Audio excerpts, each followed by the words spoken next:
Thank you, Mr. Chairman, and I think and I want to thank the panel for the engagement with the committee and for your work with each of us on both sides of the aisle over the last few weeks in light of these recent failures.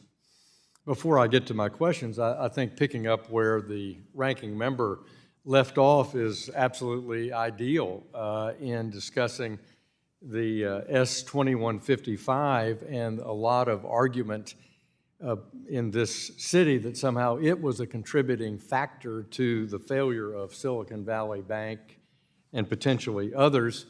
I think that argument just falls on its face. I base that on not only my work here in the Congress, but 40 years of being involved in regulated institutions. It's just a talking point, not a material assessment, and Vice Chair Barr has absolutely just simply demonstrated to the whole committee precisely why that argument is not accurate, which is the supervision of our financial system rests in the hands of these agencies, and they have full discretion to use their best judgment to deliver that supervision on a daily basis, whether it's in a particular regional bank in California or in a macro basis.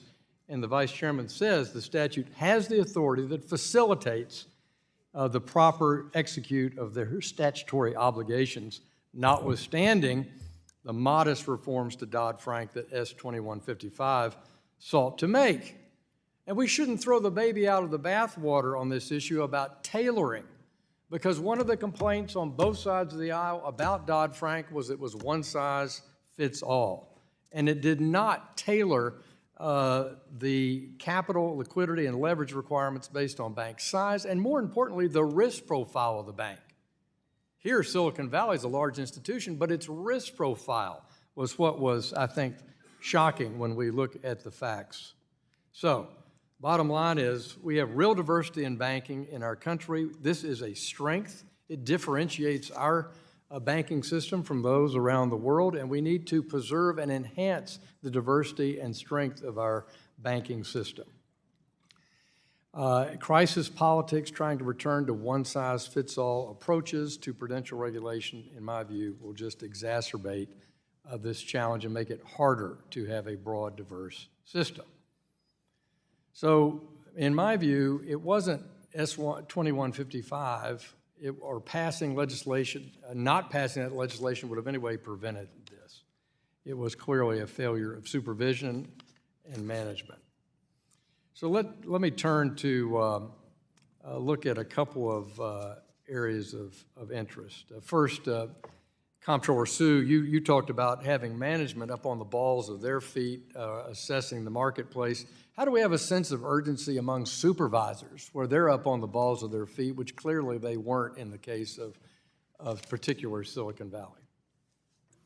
So we have been on the balls of our feet. And at the OCC, every year we issue a semi-annual risk perspectives report, which highlights key risks that bankers, examiners should heed. And that that report covers many of the risks that have been discussed in these hearings, as well as in the reports issued by the Fed and the FDIC. Thank you. I appreciate that. Looking at reconciliation of these institutions, Chairman Grunberg, let me talk to you about source of strength. Holding companies deliver a major source of strength to the deposit in their depository institutions, right? Yes, sir. And we take that for granted to some degree. Is that true?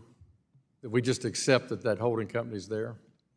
Well, not all institutions, as you know, have holding companies. Right.